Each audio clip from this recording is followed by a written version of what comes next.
Hey everybody, this is Cinema Sesh. I'm AJ Hamilton. And I'm Jay Salahi. And we saw the second chapter of the Maze Runner trilogy, The Scorch Trials. This is a toss-back episode, so please enjoy and watch out. There be spoilers ahead. Oh, you matey. It's not even a pirate movie, but... Welcome to the Scorch. Yarr! Welcome to the Scorch. Welcome to the Scorch. I've been around here for a while. Oh yeah, And I saw these Scorch Trials. Sure. And I thought to myself, only an Irishman. Only an Irishman would be able to make it through. Yes. Yes.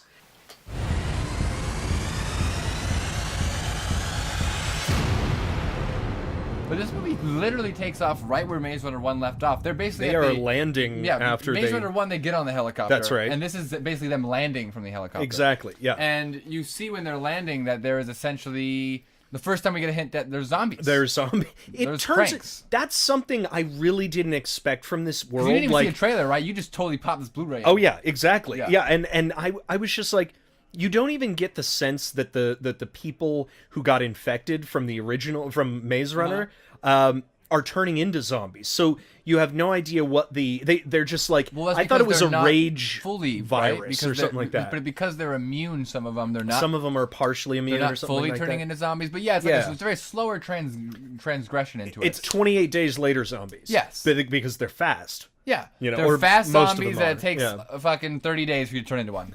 Next. Pretty much. Yeah. But this movie, right off the bat, which I gotta be honest, this movie is more like the first one, which I think is a better movie. Yeah.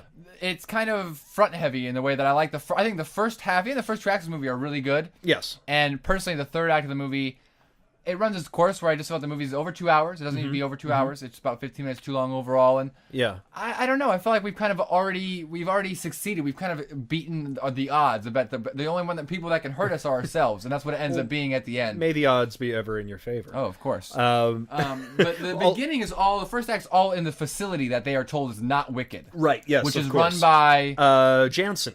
yes, Mr. who is played Jansen by Aiden something. Who really is Littlefinger. Yes. Peter Baelish. who is known for even more. Bane's captor in Dark Knight Rises, of course, because he's very much yes, exactly.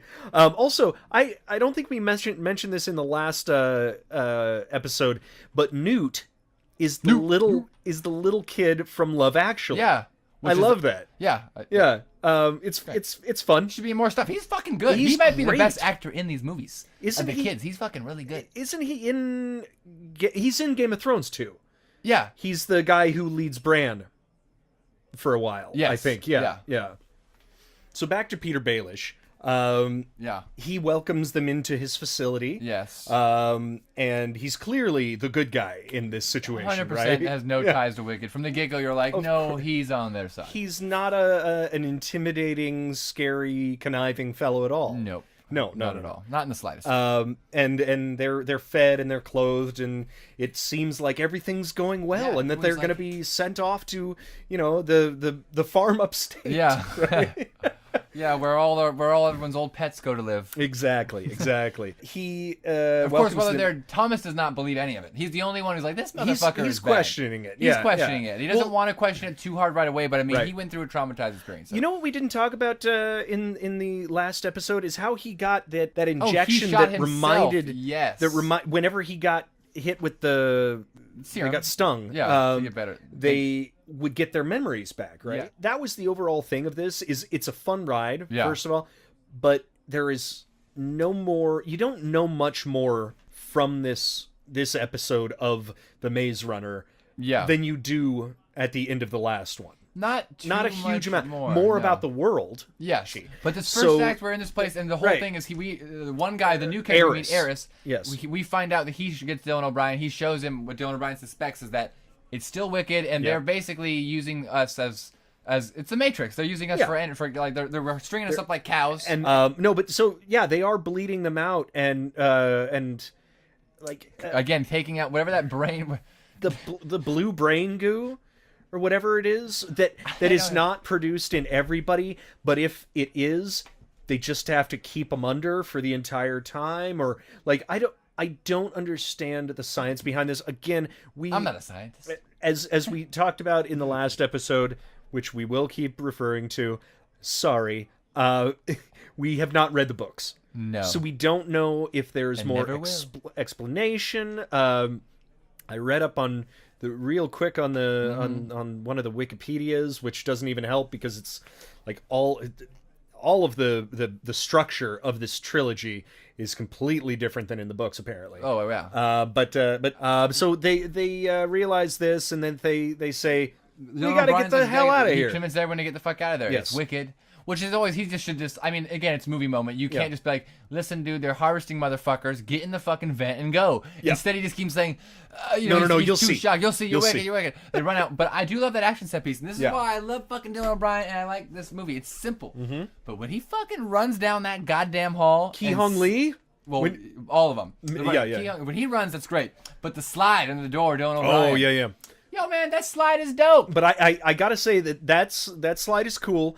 But the coolest thing is when Minho runs back down and he's like, ah, and just like knees the guy in the chest. That was good. That's just like, that feels natural to me. That feels like a kid out of options. Yeah. And I really liked that sort of stunt because it makes sense. It's not saying, oh, they happen to have guns with them. They had one gun or something like that. He doesn't have like knives or anything. He just like, no, it was just what are good you timing. gonna do? Yeah. But no, I think that whole set piece of them getting out of the place is great. And again, the whole intro, the whole first act, I think, is really good. I like the contained nature of it because, like, the maze was contained, but it was scale contained, right? So they're in a big environment. And this is like, let's get them even tighter. Yeah. Let's get them in a small place. And what's great is they break out, and now we're in this huge, vast world, bigger than we've ever seen. Yes. So from a structural standpoint, I really dig it. Me too. And then they run out, and it's cool. They're getting chased by, they're trying to hide from like zombie shit. There's like lightning strikes going around. And they go into an old mall or something like that. Yeah, they right? hide in it reminds me of The Day After Tomorrow with Dennis Quaid. Well, yeah. And, Dawn of the Dead, too. Of course, you gotta do it. So Obviously. they go into the old mall. I forgot his first. Then we see, that's where you see the most cranks for the first time, right? I think so, yeah. And that's where Winston gets murdered. But He gets bit there, right? Yeah. I do like, he gets bit. I do like the soft, the slow development of that scene because it gives you a chance to breathe. We've had these kids like completely under stress this whole time. For a movie and a third. Yeah, exactly. And then they finally get to be like, okay, God, we're gonna like get dressed or just like chill out, look around, see if we can hang out here for a while. And then they're introduced to the insanity of the cranks, which is scary stuff. Yeah. Like I didn't expect this, and I was pleasantly surprised because I was like, I didn't think that it was going to center completely around him, and it didn't. Yeah. And that was kind of cool, where it's just I was scared another at first, scare. Too. Yeah, exactly. I was scared at first the whole series was going to kind of hinge devolve on the zombie into that thing, but it didn't at all. It's like an obstacle, like you said. Yeah, they're just like pigeons. They're just like, everywhere. It's the hanging world out. you live in. They're there. Yeah, exactly. But it's not about that necessarily No. so much. But in general, this movie is great. Also, in the first two, a lot of little set pieces stringing together. Great crank scene in there, and then they run. They have that cool scene where they're running in the lightning. Yes, and Minho gets hit stuck by lightning. lightning. He gets so much shit Poor guy. thrown at him, and you're just like, no, you can't get up from that. But Come Minho on. came. But Minho does. I believe it because it's him. Anyone else would have been like, "Fuck that, Minho, get the fuck up." That's my boy. And then they walk into that the warehouse. It's a warehouse crazy thing, and they're surrounded by cranks again. More cranks. Yeah, and that's where we meet your Jorge, who's... Giancarlo Esposito, who is also from Breaking Bad. You might notice him as Gus Fring. Yes, he's wonderful. I loved seeing him in this because he gets to he's very buttoned down in the thing he does. It's not that he has one note, but he's very intense. Yeah. All the time, and it's But the thing, he's intense, but you do get a sense of heart from him very clearly. Oh, that's what I'm saying. Yeah. In this and one, he's a badass with a gun when he needs to be. He kind of goes crazy. He kind of he's not buttoned down and reserved and has glasses. This is an opportunity for him to go woohoo! Yeah, this is crazy. And we also meet, of course, his adopted daughter, Brenda Rosa Salazar. Yes, who's the actress. Of course. Who I think is cool. She's very cool. I like her a lot. I liked her more in we haven't talked about. I liked her more in the third movie than the second movie even. I think she has and she plays she's Alita Battle Angel, by the way, coming out. That's her. Oh my God, really? Yeah. Interesting. But she already has pretty nice big eyes. She so does. Really yeah. But I think she's. Really, I guess it fits. I think she's really cute. She's very good and a talented girl, and I would say more empathetic than the woman who plays Teresa. I would agree with that. I think I also wasn't in Pirates of the Caribbean 5, so that's Don't bring it down again. Don't bring it down. And they are surrounded by a bunch of Guardians of the Galaxy 2 rejects, just like, I mean, it's all those sort of stand-in characters that are like post-apocalyptic. This is his place, his joint, right? Hunters and stuff like that. Yeah, exactly. Scavengers Scavengers, people. Over there. And of course, we're there for a little bit, and there's a lot of action there too. The whole place blows up. They have that whole set piece where he kind of plays his final song. And yes. Again, that all looks great. They all out. They zip line out of there. That's right. And then this is the first time that we really what we would consider the Scorch. Well, no, they were in the Scorch before. We kind of brushed over. Winston dies before they reach there, right? That's right. I feel so bad. Sorry, Winston. We forgot about you again. But yeah, he died. They did the thing where they gave him a gun, walked away. Didn't go back for the gun. I would always say that. I get why you can't do that, but it's like you kind of need that gun more than he does. Yeah, it's like, do you mind if I shoot you from far away? That's cool. Can I just look away and just not watch after? Hey, can we do a Lenny where you just turn around in Of Mice and Men and just? But then they basically enter the real Scorch. But they get kind of separated, right? How's that happen? They get right. No, this happens after the explosion. Yeah, after the escape, right? The escape happens, and then how do they break up again? So what happens is, what does she go back for? She goes back for the thing for her brother. Oh, that's right. The item for her brother. Yes. Yeah. And so they are, what's his name? Jorge and the other Gladers are out across there waiting for it, and then all of the wicked people come in and are attacking it, and then they have to cross a beam and then jump down a mine shaft or some crazy shit like that. And then they end up in the sewers with more cranks. But luckily, these are cranks that have been like growing to walls. Yeah, that was great effects too. The little crank mouse. That was cool. wandering through, and then to escape this, they're like running out to. Oh, this is how we end up into the staircase and into the building. Yes, exactly. Love this set piece. That was a very cool. It's a very ambitious set piece. These two buildings fell against each other in a triangle, essentially, or a bridge-ish type kind thing. Of in a very Transformers 3 way. Everything it's leaned over, and then of course I gotta say it. I've been waiting to say it the whole time. The Lost World Jurassic Park, motherfuckers. That's what it is. And that's what there's a lot of moments in these movies I can tell he's a Spielberg fan. There's like a couple of lines taken from like these moments and of course. Again, talking about the fact that these movies, I mean, they're expensive movies. Yes. But in comparison to what they do with effects and how they do it, this is why Wes Ball is a baller. The guy makes $60 million look like $100 million. I mean, seriously. Yes, he really does. Movies are huge. The set pieces. I mean, it's not every 10 pages there's an action set piece, and they're running up the stairs, and the way it's at a slant angle, like you're saying, it's leaning down, and the fighting of the cranks, and the climbing of the cranks. That was even better. Yeah. I think that it's interesting. There are a lot of movies that you see that are expensive, but they feel small. Yeah, it feels like it was just an all-on green screen or very limited in the ideas of using the environment.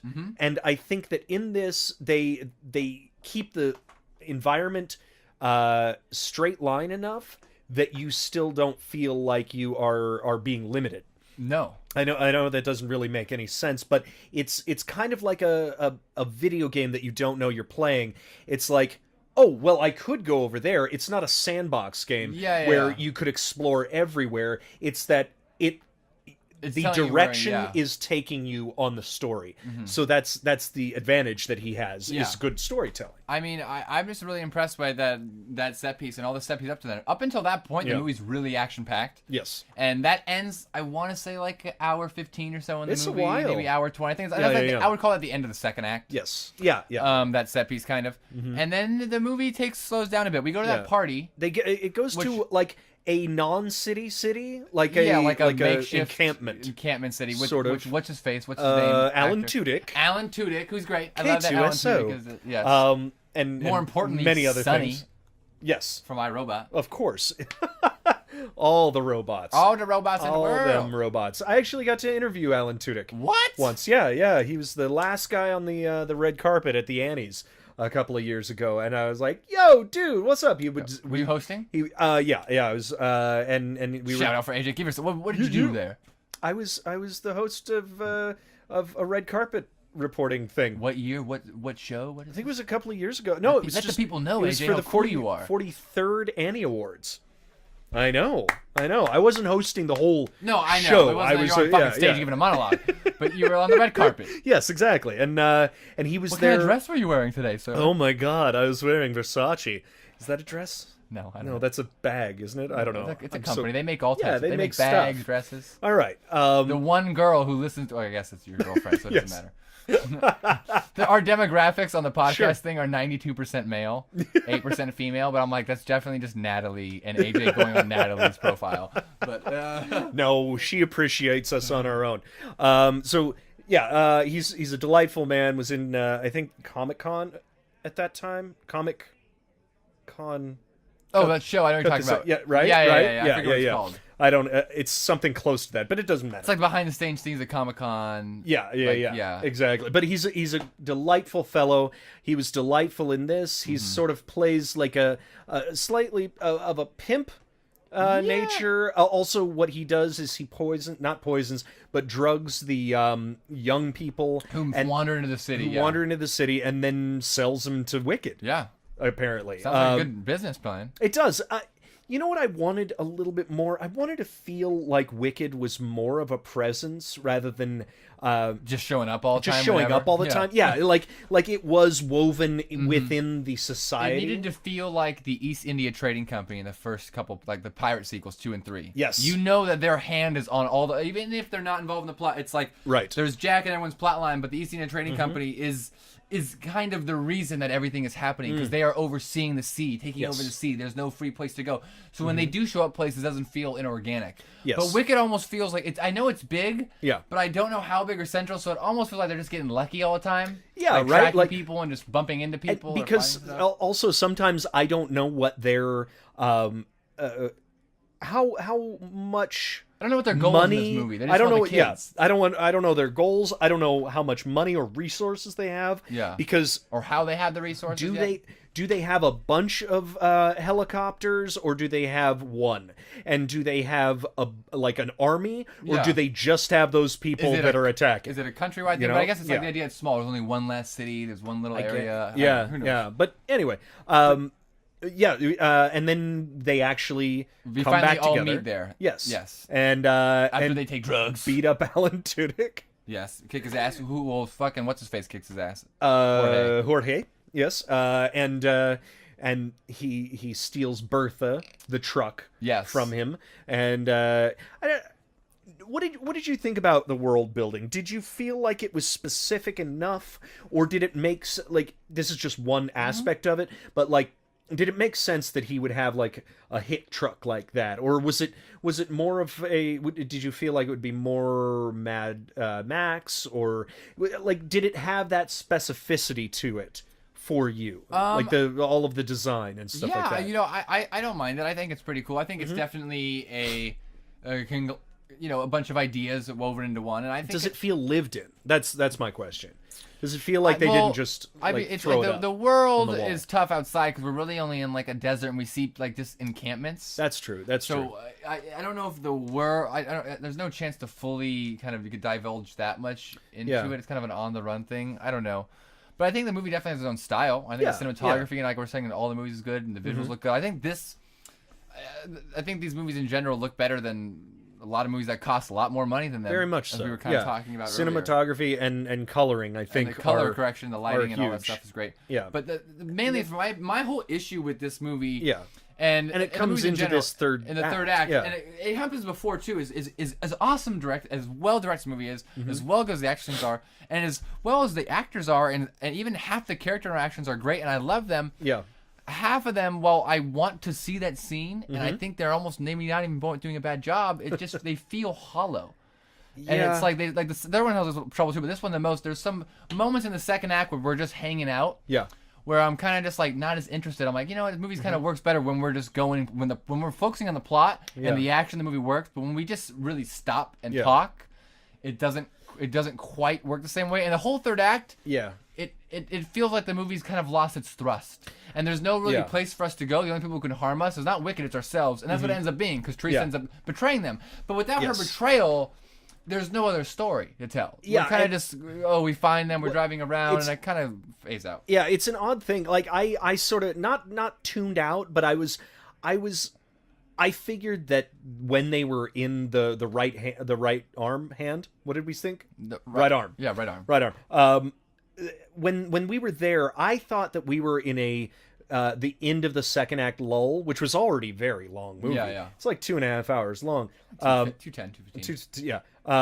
But it still was. It was at this encampment that wasn't very stylistically interesting. No, encampment. Yeah. Yeah. I mean, but it felt like a halfway point. No, I know exactly what you're talking about. You know, it felt like, okay, we're gonna go from here to one more place where the final set piece will be. Because they talk about being in the mountains, and I was like, okay, this is like mid mountains. This is like the mesa, and then we're gonna go further into the mountains, and that's where the safety is gonna be. And I know that the stories that they were hearing were all myth and rumor and stuff like that. But it the idea was like a disappointing place to have the last standoff to me. But it's easy to blow up shit. I'll agree. I think the ending of the movie is like also the weakest action set piece, and maybe it thinks it's grander, and it thinks you're more invested than you are at the end. Yeah. Which again, I just kind of I almost feel like we could have got to that set piece without having such downtime. I feel bad saying take out character stuff interactions, but like I feel like when you leave the city, you almost only need like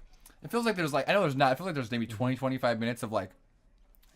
End of second act, lull before third act battle. Yeah. But since we don't go to a new location, it feels like we're in this one place for a very long time. And it almost felt like right when we got there, something needed to happen. Yeah. And then that's like, a cliffhanger. Right. And now the fact that it's so long. We do find one thing out. Like, that's the big reveal of the whole thing. When the Thomas thing. The Thomas, you sent all of the information to us, and we appreciate it so much. And you're breathing... you're a little bit easier. You're thinking, oh, good, he actually is a good guy. But I was never questioning that he wasn't. Yeah. You know what I mean? Everybody else was, and they were sort of like, oh, I can't believe you, Thomas. But yeah, we always did because, But the Teresa thing, going to this is the whole problem. And that was, sorry. Also, there were two back-to-back. Speaking of Teresa, Brenda is convalescing, and she tells a sad story about her brother. Yes, and then he goes outside, says, talks to "Hey, buddies, how's it going? Where's Teresa?" They're like, "Over there," and then she goes her, and she tells an equally sad story about her mother who claws her eyes out. It's little stuff like that is like where it's not. There's not a flaw, but it's like.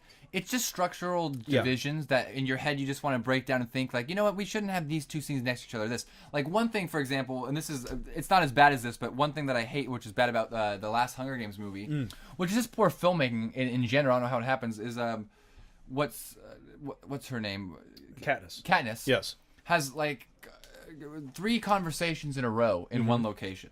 Yeah. She like sits. I forget exactly what she like sits down in like the sewer. Yes. And she like has a talk with I don't know if it's not Peter First. I think it's like what's it, Mahershala Ali, I think, in them or something. Yeah. She has like a talk with like a couple people, like sits down on a log for it's like a 3-minute conversation, finishes. Yes. Walks over and sits down next to some other character or whatever, right? Yeah. And then they talk on the same like shoulder for 3-4 minutes. Yes. And then that person gets up and leaves, and then like Peter sits down next to her, and at time it's 12 minutes of in one location just talking. And it's that same idea. It just needs to be broken up with something happening in between that. Yeah, or they need to get to the Brenda thing sooner. Or maybe just like having a discussion more with Mary or the doctor or somebody like that, being like, okay, more this plot driven instead of like character background. Well, and I wouldn't have minded some exposition at that point. Not character driven, like you said, but some sort of thing like, okay, now we're gonna do this, and we're what's gonna the go, plot and then thrust? where We're just what hanging is out. what is our next? Because we have no motivation of where we're going as a character. Because we're aimless. They're all as just the sitting audience. around and like, man, isn't it great that we're finally here? Where are you? Where is are the we next going? thing? Yeah, what are we? Yeah, exactly. and so I absolutely agree, and I think that that it needed. Well, we've said what it needed. Yeah. And then Teresa. Which is, here's the thing, I get it, but it bothers me in the context of this movie, the story she tells even. Yeah. It's such a bullshit story. Like, I'm not saying it's not sad, but the way she sets it up, yes, and the way after everything you've gone through, the maze, and all these people you're looking at, and everything they've gone through, yeah, she tells a story, and her story is so much like, and then she's like, "Oh, this is why I called the bad people." Yeah, it's like rich white girl problems. Well, like, look at me, I'm so rich. I live in Laguna Beach on a big house on the beach. And the world's not perfect, so I'm willing to sacrifice all these things just to make my house perfect. Our second yacht got scratched. Yeah. No, it's much more... Of course, it's bigger and deeper than that. But in context of what's happening in the world, it feels very selfish. And it's more an explanation of why you would want to...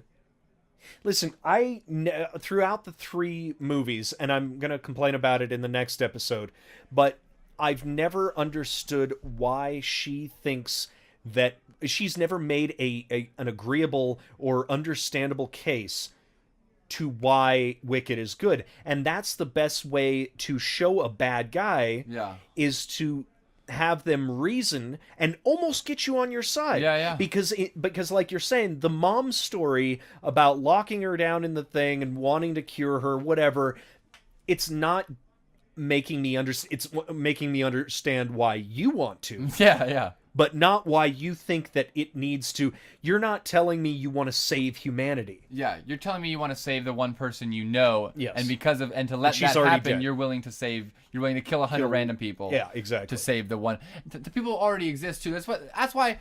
I guess we're gonna get this in the third week. We did already see that now. Yes. But they never go into it, and they gladly touch at the end, but not enough. That like. This is the next generation. It doesn't seem very smart. Like if a whole generation of people are immune. Yeah. I don't know why why are you killing them off? Well, I think it would definitely be for the rich white person. That's exactly problem what it is where we say, well, it's the richies. Yeah. It's the rich people who want to preserve their way of life. So it is definitely a story of let the next generation win. Barry Pepper is in this. Yes. For God's sake, we don't even really. Congratulations. Get much of him in it, but he hasn't been it's in much fine. lately. His attitude is great. Is he on the Gatling gun? He's on the Gatling gun, right? Yeah, in the back of the truck. And he gets up there like, that's super fun. Action piece. I think one of my favorite things is when Jorge goes off and then gets his truck and then crushes a bunch of people. This is the one that has not only there are the guns that incapacitate, and there are actual guns. Yes, actual guns, like regular bullets and shit. And the use of that in later times we will talk about, and it confused me a little bit. Yeah, but they've been using them in all the movies. Oh yes, they absolutely have. But so they get a big.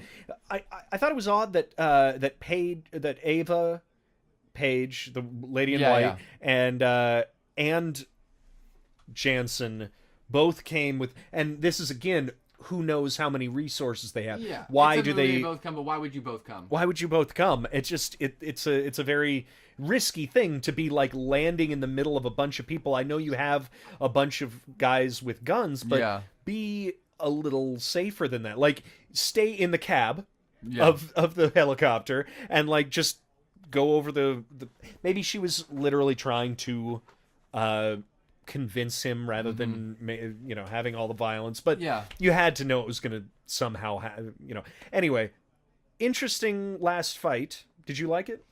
It's not that I don't like it, I just think it's the weakest set piece maybe in the movie.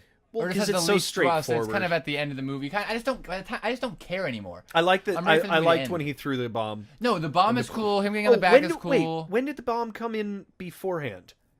Because it is interesting, because at one point they're talking about setting the bomb. Mm-hmm. When is that? God, it's one of the nicer setups in the storytelling, being like, oh shit, he's gonna have the bomb. He's got the bomb. Cool, awesome. Which I was like, it was one of those things that comes back to you. Yeah, it's an earned moment. An earned moment. Thank you. Yes, but it makes it believable. Yes, it makes you really buy using into it. things around you. You know, you of course you had the bomb. But yeah. Oh, it was when they were getting sniped by the right arm. Oh.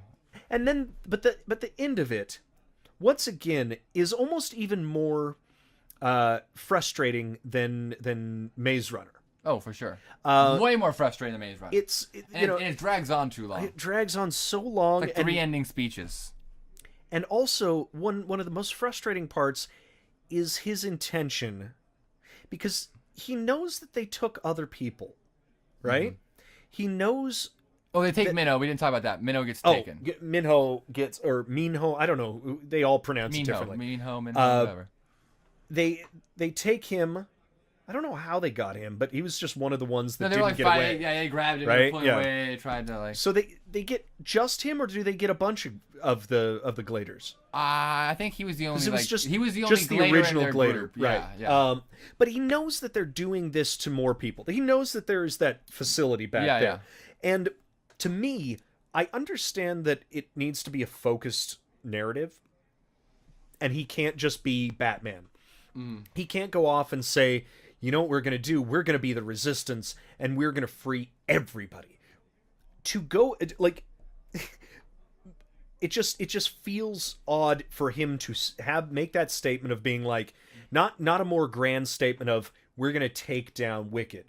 Well, is his end statement? It's we've got to go rescue Minho. But it's like, does he say specifically Minho? I thought he does. He at least that, and then maybe he says something says about Minho, and then take down Wicked. Like taking down Wicked. I guess, but in my, this is more a third movie thing. But yeah, I know what you're talking about. No. But the feeling I got was that that was sort of like ancillary to him saving Minho. Yeah. It was just like, we got to go save Minho, and then I guess free those other people. Yeah. But and kill that lady. She's kind of a jerk. I don't know. Wes Ball talks. He's like, he wanted Empire Strikes Back. Everyone talks about, but like, yeah. I like him, but Minho's like maybe my favorite, but he's not Han Solo important to the plot, so it doesn't have as much like other than being his friend. What reason do you need to get him back? Well, and keeping when there's no, like we were talking before, when the right arm doesn't have any reason to be or have any plan further on, it's not like there is any conflicting thing. He's like, I'm the leader of the right arm now. No, so we're gonna go get Minho, rather than having a conflicting thing of like, well, should we do this or should we do that? Well, it's the end of the movie. You got to go with the fist pump, but yes, they're trying to go with the and it's more subtle about Empire Strikes Back. Like, he fixes his arm, he goes, and they're like, hey, we're going to go find Han. Yeah. They blast off his window. But we know what the Resistance goal is all along. Yeah. And we know them very well, so it's different. Yeah. Anyways, what's your score? I think we talked about everything, right? Yeah, I think so. Final grades! Final grades. This was a little more drawn out, a little less character satisfying. So I'm going to give this like an 81. Nice. 80-81. Boom. Yeah.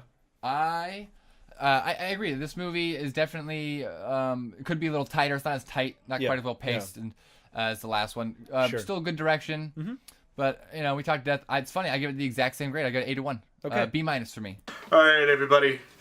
Thanks so much for joining us. Hope you enjoyed. Yes, and if you like this episode, please give us a thumbs up and subscribe. Also, down in the description, there is links to our Twitter, Facebook, Instagram. Please follow us there. Yep. Stop it. Give me...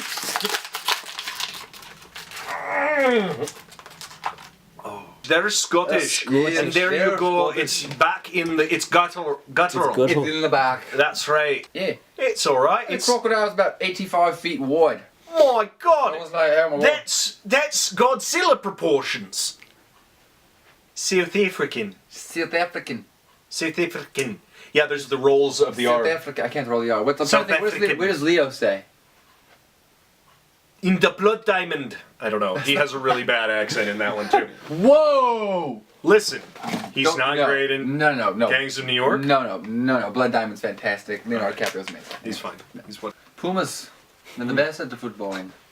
They are? Yes. Best big cat. I've never seen. Everyone likes the tiger. Everyone likes the lion. Everyone I like knows panther. it's about the puma.